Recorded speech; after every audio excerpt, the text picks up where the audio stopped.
بسم اللہ الرحمن الرحیم۔ معزز خواتین و حضرات، السلام علیکم۔ پیارے دوستو، آج کی اس ویڈیو میں ہم آپ کے ساتھ حضرت یوسف علیہ السلام کا واقعہ شیئر کریں گے۔ ویڈیو بہت ہی دلچسپ اور معلوماتی ہوگی، اس لیے آپ سے گزارش ہے کہ ہماری اس ویڈیو کو آخر تک ضرور دیکھیے گا۔ ایک روایت ہے کہ اللہ نے دنیا میں جو حسن اتارا اس کا 90% حضرت یوسف علیہ السلام کو عطا فرمایا، جبکہ باقی 10% اپنی دیگر مخلوقات کے لیے رکھا۔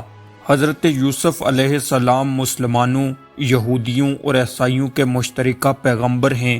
قرآن مجید فرقان حمید میں انہیں یوسف جبکہ بائبل انہیں جوزف کہتی ہے۔ آپ کے والد کا نام حضرت یعقوب علیہ السلام تھا، جنہیں اپنے بیٹے یوسف سے بے پناہ محبت تھی۔ حضرت یعقوب علیہ السلام کی مجموعی طور پر 12 اولادیں تھیں اور بھائیوں میں آپ کا نمبر 11واں تھا، جبکہ بنیامین سب سے چھوٹے تھے۔ آپ علیہ السلام کی داستان کا آغاز حبرون سے ہوتا ہے۔ بائبل کہتی ہے اور قرآن اس بات کی تصدیق کرتا ہے کہ بچپن میں آپ نے ایک خواب دیکھا کہ چاند، سورج اور 11 ستارے آپ کو سجدہ کر رہے ہیں۔ آپ نے اپنے والد کو یہ خواب سنایا تو انہوں نے فرمایا، اللہ نے تمہیں عظمت و بزرگی عطا کی ہے، تم اپنا یہ خواب اپنے بھائیوں کو نہ بتانا، کہیں ایسا نہ ہو کہ وہ بغض و حسد میں تمہیں کوئی نقصان پہنچا دیں۔ یعقوب علیہ السلام ہر وقت انہیں اپنی نگاہوں کے سامنے رکھتے اور دوسرے بھائیوں کے ساتھ باہر نہ جانے دیتے۔ جب حضرت یوسف علیہ السلام 17 برس کے ہوئے تو ان کے بھائیوں نے بے حد اصرار کیا اور اپنے والد سے کہنے لگے کہ انہیں اجازت دی جائے کہ وہ اپنے بھائی یوسف کو بھیڑ بکریاں چرانے کے لیے اپنے ساتھ لے جائیں۔ در حقیقت وہ اپنے باپ یعقوب کی بے پناہ محبت کی وجہ سے یوسف سے حسد کرتے تھے اور کسی طرح ان سے جان چھڑانا چاہتے تھے۔ وہ یوسف علیہ السلام کو اجازت لے کر جنگل میں لے گئے اور ایک اندھے کنویں میں پھینک کر واپس چلے آئے۔ حضرت یوسف علیہ السلام کی قمیض انہوں نے ساتھ لی اور ایک بکری ذبح کر کے اس قمیض پر خون لگایا اور شام کو روتے ہوئے گھر آئے اور کہنے لگے کہ یوسف کو بھیڑیا کھا گیا، اور ثبوت کے طور پر وہ خون لگی قمیض اپنے باپ کے سامنے پیش کر دی۔ یہ بات سننے کے بعد حضرت یعقوب علیہ السلام کو بے حد صدمہ ہوا، لیکن انہوں نے کسی غیظ و غضب کا اظہار نہیں کیا، بلکہ بیٹے کی یاد میں رونا شروع کر دیا اور مدتوں تک روتے رہے، حتیٰ کہ آپ کی بینائی جاتی رہی۔ دوسرے دن بھائی یوسف کے انجام کی خبر لینے اس کنویں کی طرف گئے جہاں آپ کو پھینکا تھا، تو دیکھا کہ وہاں ایک قافلہ ٹھہرا ہوا ہے۔ ایک آدمی نے کنویں سے پانی نکالنے کے لیے ڈول ڈالا تو یوسف اس کے ذریعے باہر نکل آئے۔ بعض روایات میں یہ بھی بیان کیا جاتا ہے کہ کنویں کے اندر سے حضرت یوسف علیہ السلام کی پکار سن کر قافلے والوں نے انہیں باہر نکال لیا۔ جب آپ علیہ السلام باہر آئے تو آپ کے حسن و جمال سے قافلے والوں کی نظریں ہیرا ہو گئی، لیکن حضرت یوسف علیہ السلام کے بھائی جب وہاں پہنچے تو انہوں نے آپ پر اپنا حق ملکیت ظاہر کر کے چاندی کے 20 سکوں کے عوض آپ کو قافلے والوں کے ہاتھ بیچ دیا۔ تورات کے مطابق یہ واقعہ 1910 قبل مسیح میں پیش آیا۔ قافلہ مدیانی اور اسماعیلی سوداگروں کا تھا جو سامان تجارت لے کر مصر جا رہا تھا۔ اہل قافلہ نے 1910 قبل مسیح میں انہیں باہری قیمت پر مصر کے بازار میں بیچ ڈالا۔ یوں حضرت یوسف علیہ السلام بنی اسرائیل کے وہ پہلے فرد تھے جنہیں بطور غلام مصر کے بازار میں بیچا گیا۔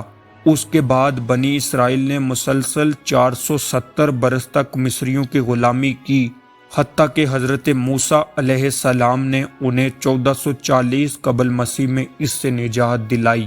یوسف علیہ السلام کو بطور غلام خریدنے والا شخص عزیز مصر تھا۔ وہ حضرت یوسف علیہ السلام کو بیٹا بنا کر گھر لے آیا، لیکن اس کی بیوی زلیخا، جو خود بھی رعنائی اور حسن و شباب کا مرقع اور متمدن مصر کی آزاد و بے باک فضاؤں کی پروردہ تھی، اللہ کے نبی حضرت یوسف علیہ السلام کے حسن پر مر مٹی اور ایک عرصہ تک اپنی نفسانی خواہش کی تکمیل کی کوشش کرتی رہی، مگر کامیاب نہ ہو سکی۔ اس ناکامی نے اس کے جذبات کو اور بھڑکا دیا۔ ایک دن جب گھر میں کوئی نہ تھا، اس نے موقع غنیمت سمجھ کر دروازے بند کیے اور جذبات سے تڑپ کر چیخ اٹھی، یوسف جلدی آؤ۔ وہ بھی کیا عجیب منظر تھا، ایک طرف خود حسن سراپائے نیاز و التجا اور دوسری طرف عصمت پیغمبری ایک چٹان کی طرح اپنی جگہ پر قائم تھی۔ حضرت یوسف علیہ السلام کی عمر بمشکل 18-19 سال تھی، لیکن بشریت اور نفس کے تقاضے بھی انہیں متزلزل نہ کر سکے۔ حسن کی دعوت کے جواب میں جو الفاظ آپ کے منہ سے نکلے وہ یہ تھے، معاذ اللہ تیرا شوہر میرا آقا ہے، اس نے تو مجھ پر احسان کیا، میں اس کی امانت میں خیانت نہیں کر سکتا۔ یہ سن کر زلیخا آپ کی طرف آئی اور آپ دروازے کی طرف بھاگے۔ اس نے دوڑ کر پیچھے سے آپ کی قمیض کا دامن پکڑ کر کھینچا، مگر آپ دروازے تک پہنچ گئے۔ اسی کشمکش میں دامن پھٹ گیا، لیکن آپ نے دروازہ کھول دیا۔ دروازہ کھلتے ہی دانو نے دیکھا کہ عزیز مصر باہر کھڑا ہے۔ زلیخا نے فوراً عورت کے فطری مکر سے کام لیا اور شوہر کے سامنے واویلا شروع کر دیا کہ تمہارا یہ ملازم مجھے تنہا دیکھ کر بری نیت سے میری طرف بڑھا تھا، اس کی سزا یہ ہے کہ اسے زندان میں ڈال دیا جائے اور عبرتناک سزا دی جائے۔ حضرت یوسف علیہ السلام اب تک خاموش تھے۔ آپ نے اختصار کے ساتھ صرف اتنا کہا کہ اسی نے مجھے اپنی طرف مائل کرنا چاہا تھا۔ یہ واقعہ پیش آنے کے بعد عزیز مصر کے خاندان کے ایک فرد نے یہ فیصلہ کیا کہ یوسف کی قمیض دیکھو، اگر دامن آگے سے پھٹا ہے تو خطاوار یوسف ہے اور زلیخا ٹھیک کہتی ہے، اور اگر پیچھے سے پھٹا ہے تو یوسف بے گناہ ہے اور زلیخا جھوٹی ہے۔ جب قمیض دیکھی گئی تو دامن پیچھے سے پھٹا ہوا تھا۔ اب حقیقت سب پر عیاں ہو گئی۔ عزیز مصر جو حضرت یوسف علیہ السلام کا بے حد احترام کرتا تھا، دل میں شرمندہ ہوا اور بولا، یوسف تم درگزر کرو اور اس بات کا خیال نہ کرو، اور زلیخا سے کہا یہ سب تیرا ہی فریب ہے، بلا شبہ تم عورتوں کے فریب بہت عظیم ہوتے ہیں، تو خطا کار ہے، اپنے گناہ کی معافی مانگ۔ یہ صراحت کہیں بھی موجود نہیں کہ زلیخا نے معافی مانگی تھی یا نہیں۔ یہ واقعہ گزر جانے کے بعد یہ بات پھیلتی چلی گئی کہ زلیخا اپنے کنانی غلام کے حسن پر فریفتہ ہو گئی ہے۔ یوں حضرت یوسف علیہ السلام کے حسن کے تذکرے تمام حسینان مصر میں ہونے لگے اور تمام آپ کو دیکھنے کے لیے بیتاب ہو گئی۔ انہوں نے اپنے مکر و فریب سے کام لے کر ایک انوکھی تدبیر اختیار کی اور زلیخا کو لعن طعن کرنے لگی کہ ایک حقیر غلام کو دل دے بیٹھی۔ نتیجہ حسب توقع ہوا۔ زلیخا نے جب بار بار یہ سنا تو اسے غصہ آ گیا اور اس نے سوچا کہ وہ انہیں بتائے کہ جسے وہ حقارت سے ایک بدوی اور کنانی غلام کہہ رہی ہیں وہ آخر کیسا ہے۔ اس نے ان سب عورتوں کو دعوت پر بلا بھیجا۔ کھانے کے بعد جب ان عورتوں کے سامنے پھل پیش کیے گئے تو وہ چھریوں سے انہیں تراشنے لگی، تو زلیخا نے آواز دی، یوسف نکل آؤ، ان کے سامنے آ جاؤ۔ پیارے دوستو، روایت ہے کہ آپ کے وہاں داخل ہوتے ہی ایک بجلی سی کوند گئی۔ آپ کے ملکوتی حسن کو دیکھ کر وہ بے حد اور مبہوت ہو گئی اور اس بے خبری کے عالم میں چھریوں سے پھلوں کی جگہ ان کے ہاتھ کٹ گئے اور انہیں خبر تک نہ ہوئی۔ زلیخا اسی لمحے کی منتظر تھی، بولی، یہ وہی تو ہے جس کے بارے میں تم مجھے طعنہ دیتی ہو۔ وہ چیخ اٹھی، ماشاء اللہ، یہ انسان نہیں کوئی فرشتہ ہے۔ زلیخا نے کہا، ہاں یہی ہے وہ جس پر میں فریفتہ ہوں، جس سے مقصد براری کی میں نے کوشش کی، اور تم سب کے سامنے میں یہ بتا دینا چاہتی ہوں کہ اگر یہ میری خواہش کے مطابق عمل نہیں کرے گا تو میں اسے ذلیل کر کے زندان میں ڈال دوں گی۔ مورخین کے مطابق یہ واقعہ لگ بھگ 1908 قبل مسیح کا ہے۔ اس کے بعد حضرت یوسف علیہ السلام کو زندان میں ڈال دیا گیا۔ ان دنوں فرعون مصر کا نام خیپ کارے تھا۔ مصر کی 12ویں شاہی خانوادے کا یہ بادشاہ 1917 قبل مسیح سے 1908 قبل مسیح تک برسر اقتدار رہا۔ بیان کیا جاتا ہے کہ عزیز مصر کی سفارش پر اسی فرعون نے آپ کی اسیری کے احکامات جاری کیے تھے۔ یوسف علیہ السلام کوئی عام قیدی نہ تھے بلکہ اللہ کے منتخب کردہ پیغمبر تھے۔ جیل کا داروغہ آپ سے اس قدر متاثر ہوا کہ اس نے قید خانے کا سارا انتظام آپ کے سپرد کر دیا۔ روایات کے مطابق آپ نے 10 یا 11 برس اسیری میں کاٹے۔ بیان کیا جاتا ہے کہ اسی قید خانے میں فرعون مصر کے 2 اور کارندے بھی سزا بھگت رہے تھے۔ ایک رات انہوں نے علیحدہ خواب دیکھے۔ ایک نے دیکھا کہ وہ انگور نچوڑ رہا ہے، جبکہ دوسرے نے دیکھا کہ اس کے سر پر روٹیوں کا ایک ٹوکرا ہے جنہیں پرندے کھا رہے ہیں۔ دونوں حضرت یوسف علیہ السلام کی شخصیت سے بے حد متاثر تھے اور یقین رکھتے تھے کہ یہ کوئی قابل احترام ہستی ہے۔ انہوں نے آپ سے اپنے خوابوں کی تعبیر دریافت کی۔ آپ نے پہلے سے کہا کہ تو جلد فرعون کا ساقی مقرر ہوگا، جبکہ دوسرے نے کہا کہ تو صلیب پر لٹکا دیا جائے گا اور پرندے تیرے سر کا گودا کھائیں گے۔ مفسرین اور مورخین نے تحریر کیا ہے کہ دانو کے ساتھ وہی سلوک ہوا جس کی پیشگوئی اللہ کے نبی نے کی تھی۔ یہ واقعہ گزر جانے کے بعد آپ زندان کے محبوب ترین قیدی بن گئے۔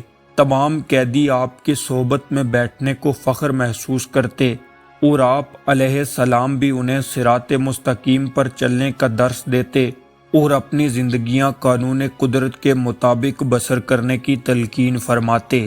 ایک دن فرعون مصر نے خواب میں دیکھا کہ 7 موٹی گائیں ہیں جنہیں 7 دبلی گائیں کھا رہی ہیں، اور گندم کے 7 سرسبز اور 7 خشک خوشے ہیں۔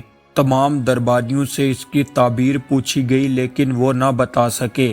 یہ بات سننے کے بعد فرعون کا وہ ساقی جو کہ سابق قیدی تھا بول اٹھا، جیل میں ایک قیدی ہے جس کا نام یوسف ہے، تعبیر بتانے میں اپنا کوئی ثانی نہیں رکھتا۔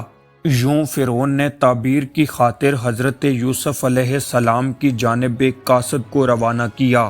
آپ نے بتایا کہ اگلے 7 برس مصر میں بے پناہ غلہ پیدا ہوگا، پھر قحط پڑ جائے گا۔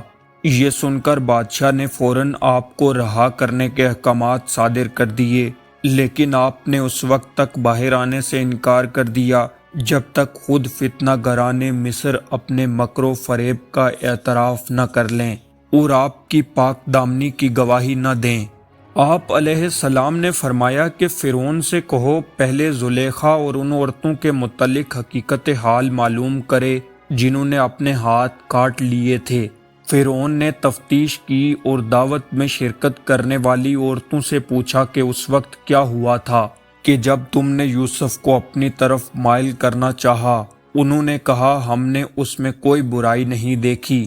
زلیخا جس کا معاملہ اب ہوس سے گزر کر محبت کی پختگی تک پہنچ گیا تھا، وہ پکار اٹھی کہ بے شک میں نے یوسف کو اپنی طرف مائل کرنا چاہا تھا مگر وہ ثابت قدم رہے، ان کا دامن بے داغ اور ہر گناہ سے پاک ہے۔ اس اعتراف اور اعلان بریت کے بعد آپ قید خانے سے باہر تشریف لائے۔ یہ واقعہ 1897 قبل مسیح کا بیان کیا گیا ہے۔ مورخین کا کہنا ہے کہ اس وقت بھی ہیپ کارے نامی فرعون مصر کا فرعون تھا۔ اس نے آپ کو اپنا وزیر بنا لیا اور حکم دیا کہ آنے والے قحط کی تباہ کاریوں کو روکنے کا ابھی کوئی اہتمام کریں۔ دربار میں آپ کی بے پناہ قدر و منزلت ہوئی اور آپ کو مصر کے خزانوں کا مالک اور مملکت کے سیاہ و سفید کا مختار بنا دیا گیا۔ آپ کو شاہی خلت عطا کی گئی۔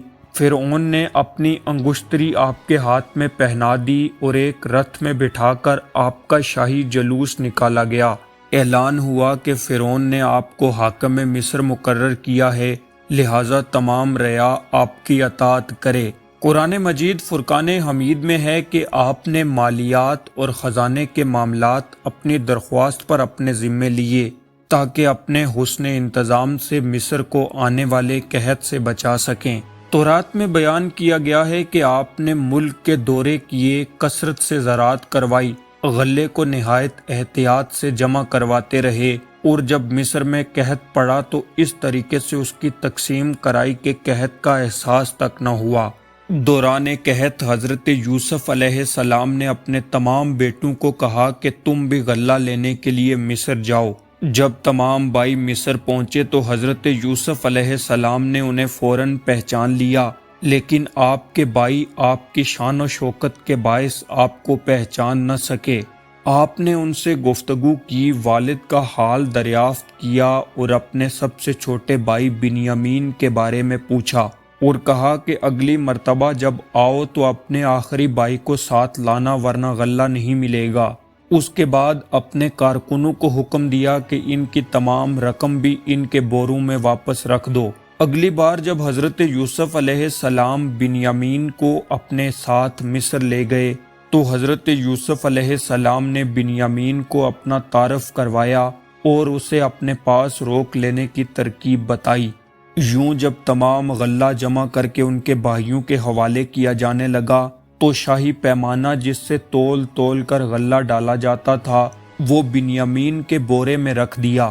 جب شاہی پیمانہ گم ہوا تو اس کی تلاشی لی گئی، یوں وہ پیمانہ بنیامین کے بورے سے برآمد ہوا۔ پیارے دوستو، شریعت ابراہیمی کے مطابق چور کو مصر میں روک لیا گیا۔ یہ دیکھ کر آپ کے بڑے سوتیلے بھائی روبن نے واپس وطن جانے سے انکار کر دیا، کیونکہ اس نے حضرت یعقوب یعنی اپنے والد کے ساتھ وعدہ کیا تھا کہ وہ بنیامین کو ضرور واپس لائے گا۔ جب باقی بھائیوں نے گھر جا کر والد کو اس واقعے کے بارے میں بتایا تو آپ نے فرمایا، مجھے یوسف کی خوشبو آ رہی ہے، تم سب واپس جاؤ، غلہ بھی لاؤ اور یوسف کو بھی تلاش کرو۔ یوں حضرت یوسف علیہ السلام کے سارے بھائی واپس مصر آئے، دربار میں حاضر ہوئے تو حضرت یوسف علیہ السلام نے انہیں اپنا تعارف کروایا۔ تمام بھائیوں کے سر شرم و ندامت سے جھک گئے اور وہ معافی مانگنے لگے۔ حضرت یوسف علیہ السلام نے انہیں فی سبیل اللہ معاف کر دیا اور کہا،